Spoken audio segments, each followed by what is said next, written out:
Morning everyone. So chemistry. So we're just gonna continue with the chapter 18, rate of reactions. Okay, now we continue with the second subtopic. Okay, factors affecting a rate of reactions. Okay, number one will be size of solid reactants, concentration of this is of not or concentration of reactants. Okay, temperature and pressure, and the last one will be the catalyst factor. Okay, for today's class, we're just gonna learn these three. Okay, so the next week class, okay, we're just gonna continue with the catalyst. Okay, now we go to one by one. Okay, number one. Okay, size of solid reactants or the total surface area. Okay, so they say the smaller the size of the particle, the bigger the total surface area. Then, the bigger the total surface area, the higher the rate of reactions. Okay, so that is what they say. Okay, let's see. Okay, if you want to prove, this is the justification. Okay, or you can say the conclusion.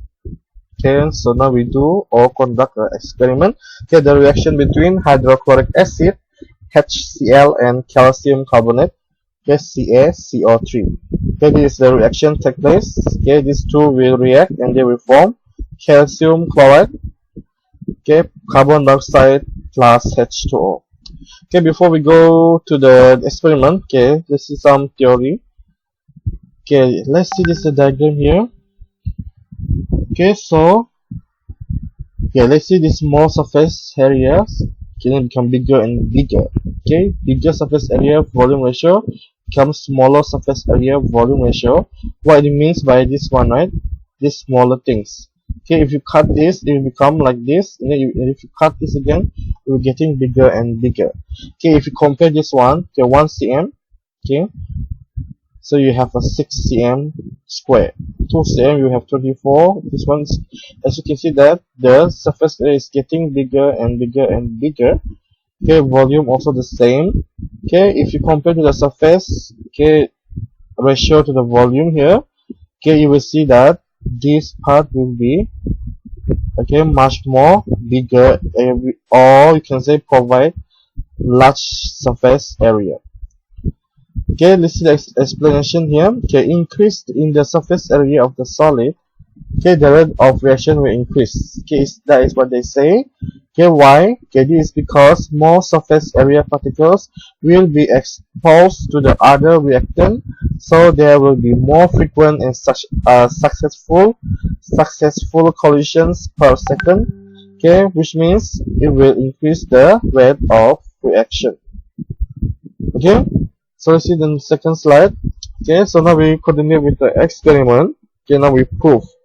Okay, so you have the 25 cm cube of 0.5 mole, okay, Dm negative 3 here, okay, hydrochloric acid plus calcium carbonate, okay, with chips, okay, chips in chips shape, okay, or the size.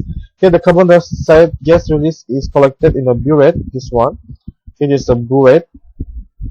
Okay, the volume of the gas release is recorded in every 30 seconds. Okay, the result is plotted in the graph. Okay, this is your experiment 1. Let's see experiment 2. Okay, same volume. Okay, and then you have the same concentration.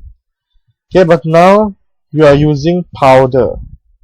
Okay, if you compare this one, okay, the size of this powder, okay, smaller compared to the previous one, right? Chips. This one is chips. Okay, this one is using powder. Okay, so again the same, the carbon dioxide gas release is collected in a burette and the volume of the gas release is recorded in every 30 seconds. Okay, let's see the graph here. Okay, so you have two graphs here. This is for the experiment 1, this is for experiment 2. Okay, you plotted on the both axes. Okay, for your y-axis will be the volume of the carbon dioxide. Okay, x-axis will be the time taken. Okay, so what can you conclude from this graph? Okay, so the gradient of the curve for the experiment 2, this one, okay, as you can see that it is greater than the curve for experiment 1. Okay, this is almost like a straight line, okay, but this is like more to a curve, right? So this indicates that the rate of reaction in experiment 2, okay, is higher than the experiment 1. Okay, if you still remember the previous slide, okay, previous video, Okay, previous video, as I explained the graph, the more steeper or the more curve, which means the higher the rate of reactions. This experiment is almost like a straight line, so experiment 1 is slower, right? The rate of reaction. So you can say that experiment 2 is which one? Okay, let's see this one. Okay, the one that using the powder. Okay, smaller surface area. So because as you know, the smaller the particle size of the reactant, okay, this is the conclusion, the bigger the total surface area. Remember that the smaller the particle size, okay, and then the bigger the total surface area. When you have a bigger total surface area, okay, the higher the rate of reaction will be. Okay, remember this, the conclusions, okay, and the graph. Okay, now we go to the second factor, which is the concentration of reactants. Okay, so they say the higher the concentration of the solution, the higher the rate of reactions. Okay, again, we do some experiment here to prove this justification. Okay, so experiment by measuring the time taken for the formation of sulfur precipitate, okay, yellow solid, when sulfuric acid H2SO4 react with sodium thiosulfate, okay, Na2, sodium, sulfur, and oxygen, okay, of different concentration. Okay, we are using a different concentration. Okay, let's see what will happen. Okay, before we go to experiment, again, we go to the theory first. Okay, as you can see, okay, this one is low concentration, this is high concentration. Okay, so explanation, increase in the concentration of a solution, okay, the rate of reaction will increase. Why? Okay, this is because, okay, there will be more reactant particles, right? There will be more reactant particles in a given volume, allowing more frequent and successful collisions per second. Okay, when you have more frequent and successful collisions per second, okay, you will increase the rate of reactions. Remember that. Okay, more frequent and successful collision per second. Okay, when this happens, okay, it definitely will increase the rate of reactions. Okay, this is the experiment. So you have this before and after. Okay, this is the procedure first, the steps. Okay, then you have the volume of this 0.2 dm. This is the concentration value, 0.2. Okay, plus with 10 cm, the volume of 0.5 sulfuric acid. Okay, when you mix them together, you pour these two things together, put inside here. Okay, and then you see this is the cross. Okay, after you shaking this, let's say the equipment here, okay, it will identify that the cross shape, this one, okay, will be gone. Okay, let's we go that into later on. Okay, the experiment is repeated by using sodium thiosulfate solution with concentration 0.4, 0.6, 0.8, and 1. Okay, we're using different concentration. Okay, so the conclusion. Okay, here you have, so this for this factor you will have a two conclusion. Okay, let's see the first one. Okay, it say here the graph for the concentration of sodium thiosulfate, this one, Na2S2 or 3 against time taken. Okay, this is the graph concentration, and x-axis will be the time taken. Okay, for the sulfur precipitate to form is plotted, this one. Okay, as the concentration of sodium thiosulfate solution decrease, okay, as this graph going down, right, starting from here, and then it will going down, which means the concentration decrease. Okay, the slower the speed of reaction. Okay, this is the conclusion that you get from the graph.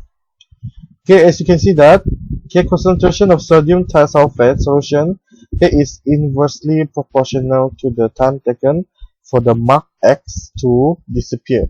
Mark X, this one. Okay, this is the mark X. Okay, this mark X will be disappear. Okay, so this is the conclusion too. Okay, so the graph for the concentration for sodium thiosulfate against 1 over time taken is plotted. Now, this time taken here, you 1 divide by time. Okay, previously here we just put time taken. Okay, for example, like let's say here is 1 minute, 2 minutes. So 1 minute is the time taken for this one, 2 minutes is for the time taken for this reaction, the concentration for the reaction take place. Okay, but the next one here, you have to divide, okay, 1 divided by time taken. Let's say here is 1 minute, so you have to divide 1 divided by time taken is 1, so 1 divided by 1. Okay, here is 2, so 1 divided by 2. Okay, something like that. Okay, so let's see the conclusion here. Okay, as the concentration of sodium thiosulfate increase, okay, the value of 1 over time, 1 divided time increases. Okay, so we should note that, okay, 1 over time is equal to rate of reactions. So that's why, okay, so that's why they say the higher the concentration of sodium thiosulfate solution, okay, the higher the rate of reaction. Okay, so that's why you will have the graph something like this. Okay, if you have a high concentration, so of course your time will be here will be, okay, let's say, sorry, okay, let's say you have a high concentration here, okay, and then you will have a high, let's say high time taken, okay, which means big time taken here, so which means you have a high time taken, so which means the rate of reaction is faster, right? The bigger the time, the more faster the rate of reaction. Okay, now we go to the third one. Okay, temperature of the reactant. Okay, again, the higher the temperature of the solution, the higher the rate of reaction. Okay, so in order for us to prove that, so we conduct some experiment here. Okay, by measuring the time taken for the formation of sulfur precipitate yellow solid, okay, when sulfuric acid H2SO4 react with sodium thiosulfate, okay, Na2H2O3 of different temperature, okay, we can investigate the effect of temperature of the reactant on the rate of reaction. Okay, before we go to experiment, again we go to the theory first. Okay, this is the before and after. Okay, before heat, after heat. Okay, explanation: increase the temperature, okay, the rate of reaction will definitely increase, right? So because why? Okay, because the particle will have more kinetic energy than the required activation energy. Okay, if you still remember, activation energy is the minimum energy required for the rate of reaction take place. Okay, so therefore there will be more frequent and successful collisions per second, so it will increase the rate of reactions. Okay, this is the experiment. Experiment will be the same. Okay, the volume concentration will be the same. Okay, only the changing here is the temperature. Okay, only change here is the temperature. As you can see, you will use a 55, 40, 45, and 50. Let's see the graph. Okay, again, you have two graphs here. Okay, we have two conclusion, not two graph.